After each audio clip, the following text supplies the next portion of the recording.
An ancient prophetic text, specifically from the book of Daniel, that describes in the last days knowledge will increase and men will run to and fro over the face of the earth. Knowledge of God is supposed to increase to all people.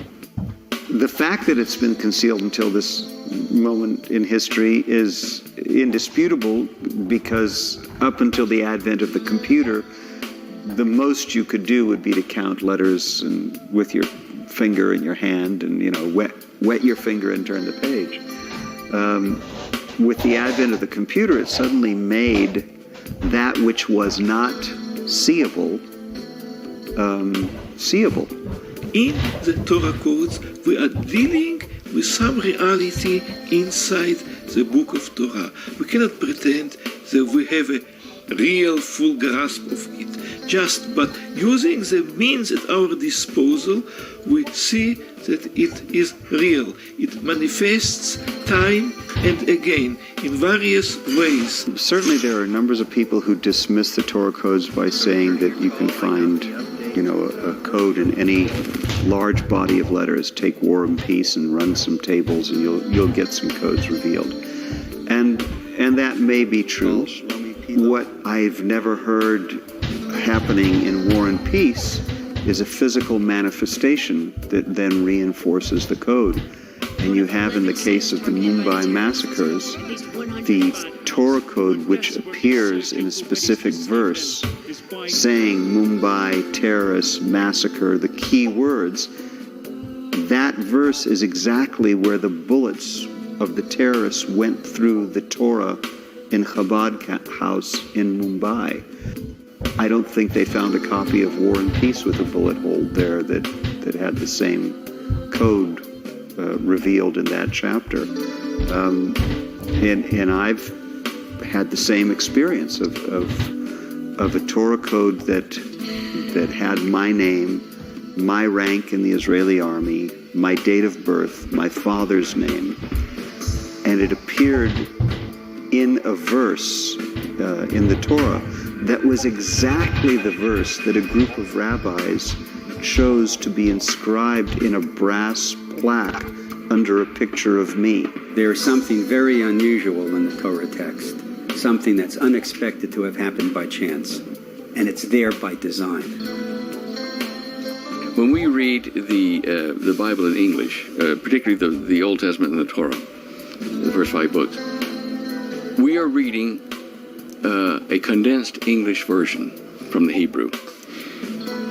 The commentaries on the Hebrew of the Torah in English done for the Jewish community contain 35 times as many words as you see in English.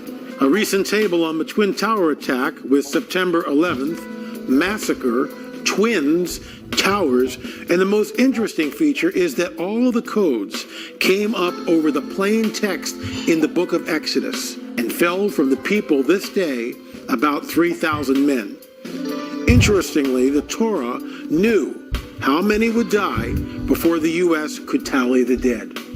Are you trying to shoehorn Torah codes over the plain text so that, let's say, keywords in the code will also appear in the plain text? There was an experiment that was done. In fact, the experiment was published in 2004. And the probability of something like this happening by chance was extremely, extremely small.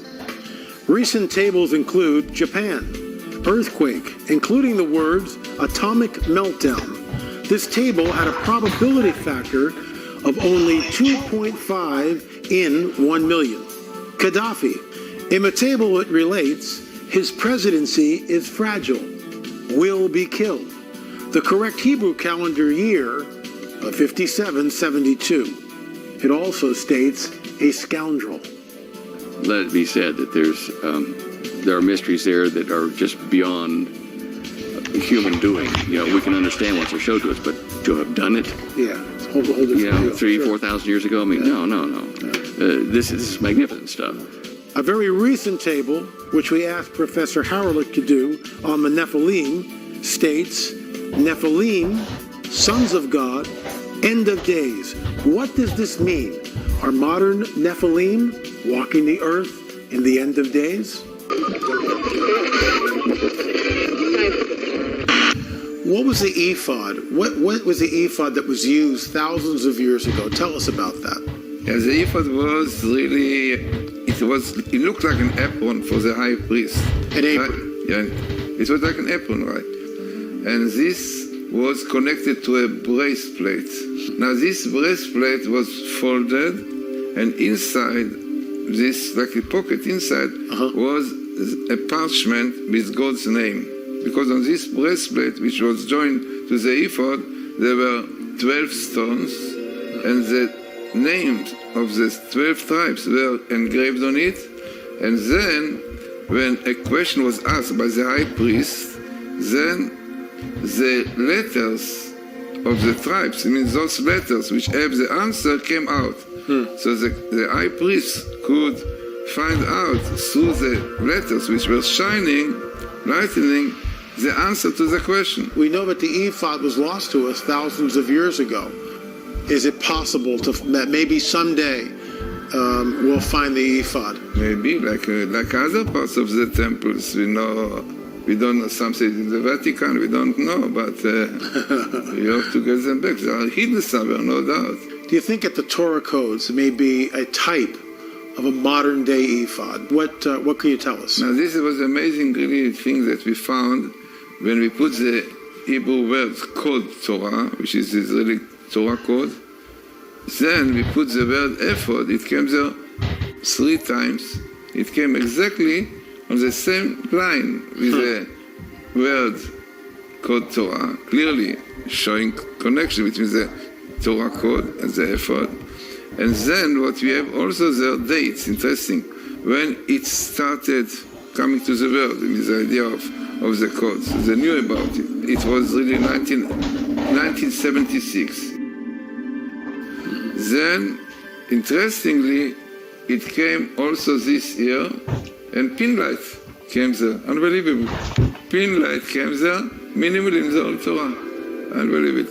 Clearly showing That's amazing. that Finland is supposed to be very much involved in it and bring to the world also, because amazingly it came every very small amount of letter in between, pinlight. So and it was a minimal. So I mean, altogether, this table shows that Torah codes are connected to the ephod, as it appears so many times with the same story, and also it appeared with the word Urim and Tumim, with the lights and completeness. I mean, Urim and Tumim, we say this was the parchment with the names of God, which was called Urim Tumim.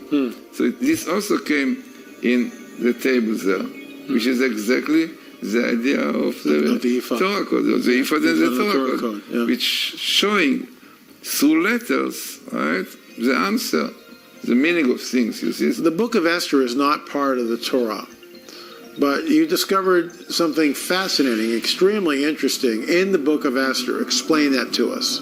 This was found by Rabbi Weissmandel. Rabbi Weissmandel, in fact, he was the first one who wrote. He would count on the 3x5 cards.